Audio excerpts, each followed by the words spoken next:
All right, I want to go over amortization, specifically when it pertains to a mortgage, because a mortgage is based on an amortization schedule.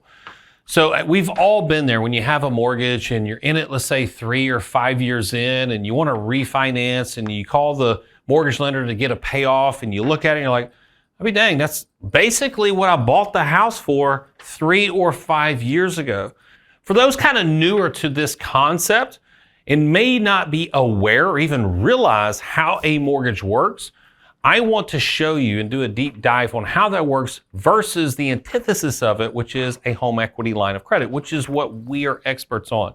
Ironically, the majority of us are actually comprised of mortgage professionals. I did it for 17 years. Matt did it for 17 to 20 years. Derek did it for over a decade. So we are comprised of mortgage experts, yet we're telling you that a mortgage is probably not the best debt tool to utilize when financing real estate. And I'm about to explain the number one reason why that is, and that is amortization schedule. So this is what it looks like when you get a mortgage. Let's say this is at the 5-year mark. You notice that in the first 5 years, it is predominantly interest. It is almost interest-only payments. You're on a treadmill. You're not getting anywhere. Why is that? Because the banks are front-loading the mortgage up front with interest. Why do they do that? It's because they understand that the American consumer refinances or sells on average every 3 to 5 years. So they want to gobble up their profits on the front end. Doesn't matter if it's a 30-year, a 25, 20, or 15-year mortgage, they front load them all with interest in the beginning years.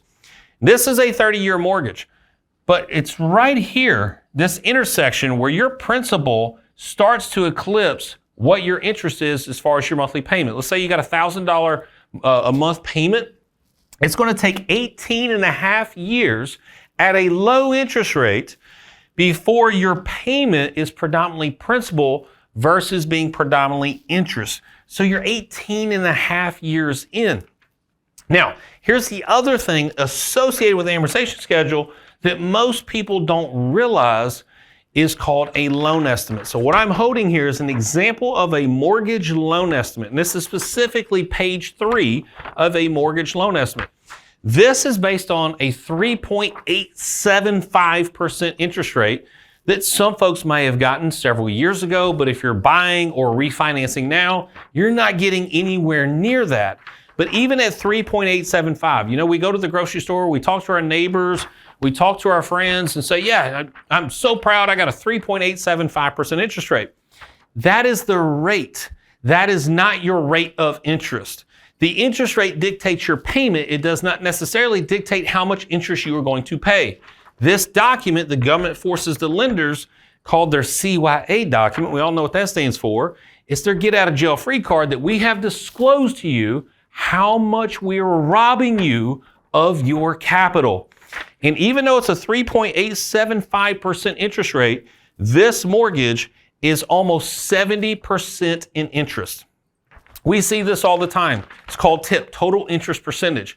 This is what we focus on when we buy or refinance real estate, is we want to focus on the total interest we pay, not necessarily what the interest rate is. Because again, the interest rate dictates the payment. It doesn't necessarily dictate the total interest that you're paying.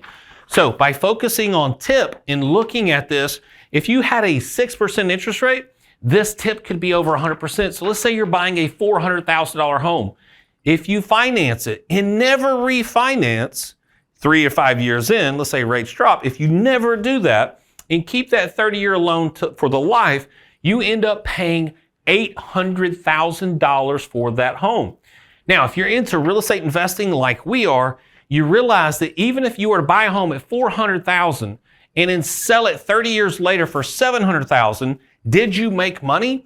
The answer is no. You lost $100,000 because you didn't account for the financing cost. If you have 100% tip, you're buying one home for the bank and one home for you in that particular order. So what do? We have this paradigm shift where we flip this on its head and we utilize a totally different tool called a home equity line of credit because it's a simple interest line of credit.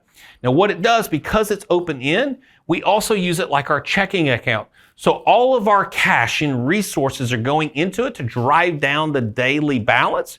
And when you drive down the balance, the interest is calculated on that day's balance versus being an amortization schedule like a mortgage where your payments are already accounted for. I don't care if you're 262 months in, that lender has already dictated how much is going towards interest versus how much is going towards principal, and you have very little control or no control at all. However, in a home equity line of credit, by utilizing it like a checking account, you are forcing down the balance, and since it's simple interest, every single day the interest gets recalculated based on that day's principal balance. So not only are you liquid, but now you get to utilize 100% of your income, which you could not do in a mortgage. In a mortgage, you wouldn't put 100% of your income into it. You would maybe for the first month, but by the second month, you realize you made a major mistake because you don't have money left over for the other bills and expenses that you pay. However, in a home equity line of credit, because you are liquid, you can now utilize 100% of your cash and your income and your resources to go into it to drive down the balance, drive down the interest, speed up the payoff time frame, but the liquidity allows you to also pay your bills and expenses out of it. So I hope this helps. Y'all take care. God bless.